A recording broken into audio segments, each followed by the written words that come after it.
샬롬, 오늘 하루도 시작되었습니다. 24시간의 풍성한 하루를 허락하신 하나님, 그 하나님께서 저희들에게 24시간의 풍성한 하루를 허락하신 것은 그 24시간을 하나님께서 지켜보고 계시는 겁니다. 그리고 어떻게 살아가야 할 것인가 우리는 오늘도 생각을 잘 해야 됩니다. 오늘 하나님의 말씀과 기도로 하루를 시작하는 여러분들은 살아가는 삶의 현장에서 이 24시간에 하나님의 영광을 위해서 살아가는 한날이 되신다면 여러분은 오늘도 승리하는 하루가 될 것입니다. 그 한날이 되시기를 주님의 이름으로 축원드립니다. 오늘은 역대하 5장 1절로 14절의 말씀을 가지고 법궤를 성전으로 옮기는 이 주제를 가지고 말씀을 나누도록 하겠습니다. 솔로몬은 7년이 넘는 긴 시간 동안 성전을 건축하였습니다. 성전뿐 아니라 그 안에 들어갈 기구들을 제작하는 일까지 마무리를 깨끗이 합니다. 이제 가장 근데 중요한 일 한 가지가 남았습니다. 바로 다윗이 성에 임시로 보관해 두었던 언약궤. 이 언약궤를 성전 안으로 안치하는 것이었습니다. 솔로몬이 이 일을 감당하기 위해서 장로들과 모든 지파들의 족장들을 예루살렘으로 소집합니다. 그리고 7째 달, 즉 절기, 초막절 날에 모든 사람들이 모인 앞에서 궤를 성전으로 이제 모셔옵니다. 본문 1절로 10절까지의 내용을 우리가 묵상하고 살펴본 그 내용들을 우리가 나눠보면은 위 본문에서 우리는 눈여겨볼 만한 그 대목이 있습니다. 여러분들도 이 5장을 가만히 읽다 보면은 감동이 오는 구절이 있을 겁니다. 언약의 궤를 안치하는 그때에 솔로몬 왕과 이스라엘 회중들은 언약궤 앞에서 한 일이 있지요. 6절입니다. 솔로몬과 그 앞에 모인 이스라엘 회중이 궤 앞에 있어 양과 소로 제사를 드렸으니 그 수가 많아 기록할 수도 없고 셀 수도 없었더라, 이렇게 기록하고 있습니다. 그래요. 그들이 궤 앞에서 한 일은 양과 소를 잡아서 제사를 드리는 일이었습니다. 그 제사의 제물인 양과 소의 수가 얼마나 많았던지 셀 수조차도 없다고 기록하고 있습니다. 우리나라 말 양과 소로 표기한 이 단어를 히브리 원어로 보게 되면은 암컷과 수컷을 모두 포함하는 단어가 아니라 구체적으로 양은 암컷을 나타내고 소는 수컷을 나타내는 단어임을 우리는 알 수가 있습니다. 제사 드린다고 그래서 무조건 양과 소와 뭐 이런 것들을 갖다가 암컷, 수컷 섞어가지고 드리는 것이 아니에요. 아니고 양은 암컷으로 드렸고 이 소는 수컷으로 드린 이 단어임을 우리는 알 수가 있습니다. 다시 말해서 제사로 드린 제물이 양의 암컷과 소의 수컷이었다는 것이죠. 양의 암컷과 소의 수컷을 드리는 제사는 구약에 나타난 5가지 제사 중에 화목제사가 유일합니다. 여보세요? 번제, 소제, 속건제, 속제제, 그 어떤 것도 함께 드릴 수 있습니다. 그러나 화목제사만큼은 반드시 양은 암컷으로 소는 수컷으로 드려야만 했습니다.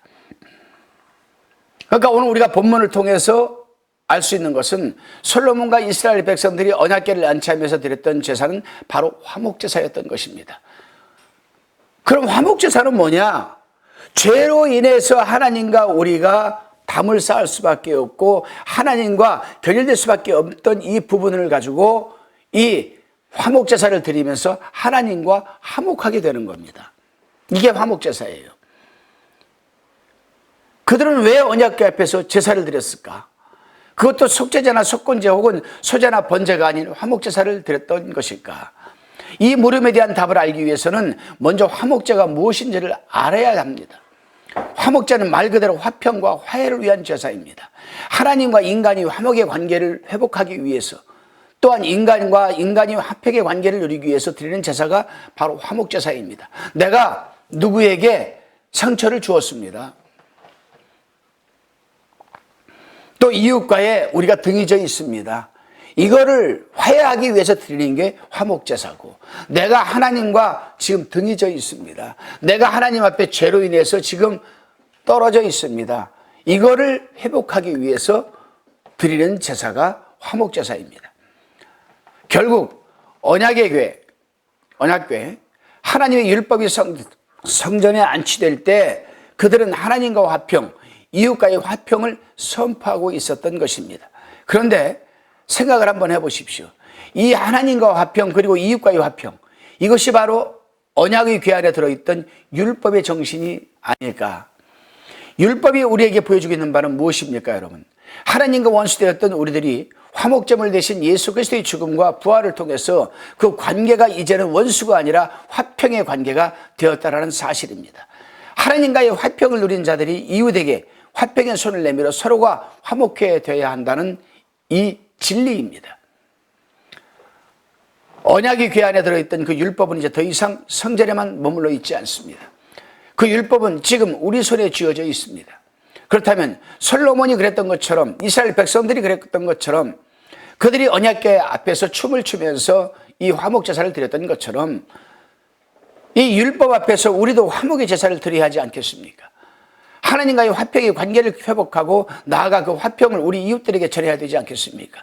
그렇기 때문에 바로 우리의 영원한 화목제물이신 예수 그리스도께서 우리에게 하신 말씀이 있죠. 새 언약이죠. 새 언약. 구약의 언약이 아니라 새 언약으로 우리 주님이 뭐라고 하셨습니까? 너희는 몸과 마음과 뜻을 다하여 주 너희 하나님을 사랑하고 내 이웃을 내 몸과 같이 사랑하라. 이것이 새 언약 아니겠습니까? 이것이 바로 율법의 정신이요, 이것이 바로 구약시대 때 이스라엘 백성들이 하나님의 언약궤를 들여오면서 그 언약궤 앞에서 춤을 추고 화목제사를 드렸던 바로 그 말씀입니다. 진리입니다. 오늘 본문 11절에서 14절까지 다시 한번 우리가 그 내용을 살펴보면은 이스라엘 백성이 화목제물을 드렸습니다. 그리고 언약궤를 성전에 안치한 이후에 그들은 레위 사람들을 앞세워서 여호와를 찬양하기 시작했습니다. 즉 예배를 드리기 시작했다는 말이죠. 이 모습 속에서 우리는 찬양과 예배에 대한 두 가지 중요한 통찰력을 우리는 얻을 수 있습니다. 먼저 찬양할 때, 예배 드릴 때 우리는 어떤 모습으로 예배를 드려야 하는가 하는 것입니다. 내가 하나님과의 마음이 불편해요. 내가 죄 때문에 하나님과 지금 뭔가 모르게 마음의 벽이 쌓여져 있습니다. 그런데도 우리는 교회에 나와서 하나님께 예배를 드려요. 찬양을 드려요. 이거 얼마나 아이러니한 모습입니까? 하나님 보시기에 참 우습죠. 하나님 보시기에, 아이 저놈 봐라 저놈.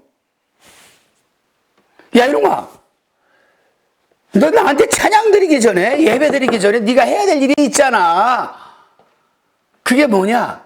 우선 나하고 화목해야지. 쌓았던 벽이 무너져야지. 너 지금 예배 드리러 왔지? 찬양하러 왔지? 근데 너 지금 네가 섬기는 네 앉아있는 교회 그 앞에 있는 사람하고 네 관계가 지금 어떠냐? 아, 이거 우스운 얘기거든요.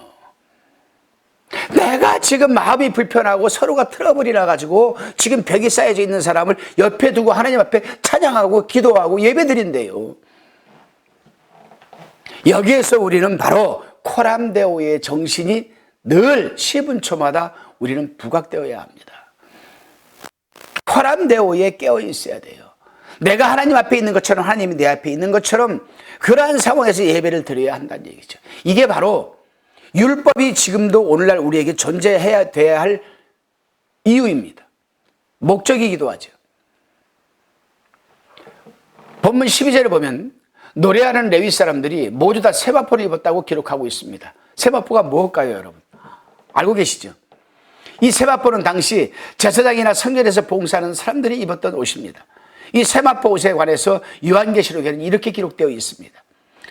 요한계시록 19장 8절에 보게 되면은 그에게 허락하사 빛나고 깨끗한 세마포를 입게 하셨은즉 이 세마포는 성도들의 옳은 행실이로다 하더라. 내가 하나님 앞에서 행실이 올바러야 세마포 입을 수 있는 거 아니겠습니까? 하나님에게 찬양 드리고 하나님에게 예배 드리려면 우리가 세마포 옷을 입고 드려야 돼요. 즉 깨끗한 행실로 드려야 된다 이 말입니다. 근데 우리는 행실이 깨끗이 못한데 하나님 앞에 나와서 예배 드리고 찬양하고 기도한다? 하나님이 뭐라 하시겠습니까? 이놈 봐라 이거. 야 이놈아, 세마포 좀 입고 나한테 찬양하고 예배하고 기도 드려라. 근데 어떤 사람은 세마포가 뭐예요?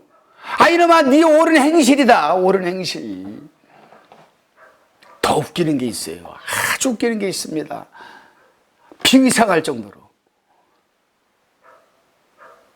목사가 남에게 상처를 주고, 목사가 남을 짓밟고 함부로 모함을 하고 중상모략을 하고, 그러고도 예배 드린대요. 예배를 인도한대요. 세마포 입고 하는 거 아니죠. 그러면 그 예배는 가짜라는 거죠. 거짓이라는 거죠. 저도 목사지만, 저도 왜 사람의 성정을 가진 사람이다 보니까 저도 사람을 미워할 때가 있어요. 저도 죄를 지을 때가 있습니다. 근데 적어도 그런 상황에서 저는 찬양이 안 나와요. 말씀을 읽어도 말씀이 안 깨달아져요. 기도하고 싶은 의욕이 안 생겨요. 왜요? 내 속에 내주하시는 성령께서 다 막으시거든요. 세마포 입고 하거라. 세마포 입고 하거라. 이 세마포 옷이 상징하는 바로 성도들의 구별된 삶과 행동, 즉 거룩함입니다. 성경에서 거룩이라는 단어는 구별된 것, 구별된 것을 의미합니다. 따라서 세마포 옷은 성도들이 세상 사람들과 구별된 행동으로 살아가는 삶을 말하는 거예요. 찬양하는 자들이 세마포 입었다는, 이 옷을 입었다는 것은 바로 죄나 흠이 없는 거룩한 모습으로, 구별된 모습으로 하나님 앞에 서 있었다라는 개념입니다. 이것이 바로 예배에 임하는 우리의 자세여야 합니다. 하나님 앞에 설 때 우리는 항상 우리의 모습을 점검해야 돼요. 교회 갈 때에도 주일날 세마포 옷 입고 가야지. 근데 아침에 일어나자마자 남편하고 부딪혔어. 아내하고 부딪혔어. 아침에 거룩한 주일인데 8688 고속도로를 왔다 갔다 했어. 그리고 예배 드리러 가려고 그래. 그럼 빨리 세마포 옷을 입어야지요. 입어야 됩니다. 여보, 미안해. 나 잘못했어. 용서해줘. 세마포 입고, 옷 입고 우리 교회 가자. 이렇게 돼야 되지 않겠습니까? 이것이 바로 하나님이 바라는 바요. 이것이 바로 오늘날 율법이 우리에게 존재하는 목적입니다. 이유입니다. 우리 안에 세상의 것으로 가득 차 있다면 결코 우리는 진정한 예배를 드릴 수 없습니다. 하나님도 만날 수 없지만 하나님의 영광을 맛볼 수도 없습니다. 주님께서 뭐라고 했습니까? 마음이 청결한 자만이 하나님을 볼 수 있는 복을 누릴 것이라고 마태복음 5장에서 말씀하셨잖아요. 오늘 본문도 세마포 옷을 입는 자들의 그 찬양과 예배 속에서 여호와의 영광이 가득했다라고 본문은 기록하고 있습니다. 예배의 자리에 서 있는 우리는 항상 세마포 옷을 입어야 합니다. 청결한 마음, 거룩한 몸으로 서 있어야 합니다. 죽어서 천국 가가지고 세마포 옷을 또 입고서도 하나님 앞에 우리는 찬양 드려야 됩니다. 세상에 있을 때도 세마포 옷을 못 입었는데 천국 가서 입을 수 있겠습니까? 여러분, 세마포 옷은 어려운 거 아니에요. 우리들의 바른 행실입니다. 다음은 예배할 때 우리가 무엇을 찬양하고 고백해야 하는지에서 살펴봅니다. 본문은 기록하기를 나팔 부는 자와 노래하는 자들이 찬양했던 그 이유를 여호와의 선하심과 자비하심이었다라고 지금 기록하고 있습니다. 우리 하나님이 얼마나 선하십니까? 우리 주님이 얼마나 자비하십니까? 우리 허물과 연약함을 아시면서도 정죄하지 않으시고 끝까지 품어주셔서 결국 구원을 이루어 가시는 그분이 바로 우리 하나님 아니시겠습니까? 우리가 예배해야 할 이유는 바로 그분의 이 선하심이며 바로 자비하심 때문입니다. 오늘도 그 주님을 찬양하고 예배하는 한 날이 되시기를 주님의 이름으로 간절히 축원드립니다. 기도합니다. 주님, 우리 모두는 언약의 교회, 하나님의 말씀을 우리 두 손에 쥐고 살아가는 복을 누리고 있습니다. 그럼에도 불구하고 우리는 화목의 제사를 드리지 못할 때가 참 많습니다. 우리는 세마포 옷을 입지 못하고 있거든요. 주님, 이제는 우리가 화목의 제사를 드릴 수 있도록 도와주시고 하나님과 화평을 누리고 그 화평하러 이웃에 다가가는 우리 모두가 되게 하여 주옵소서. 세마포 옷을 입어야 되겠습니다. 우리가 주님께 나아갈 때 반드시 세마포 옷을 입어야 되겠습니다. 거룩한 자만이 주님의 영광에 누릴 수 있음을 깨달아 오늘 하루도 우리의 모습을 세마포 옷으로 갈아입고 옳은 행실로 살아가게 도와주시고 청결함으로 갖고 가는 참 예배자가 되게 하여 주옵소서. 예수님의 이름으로 기도드리옵나이다. 아멘.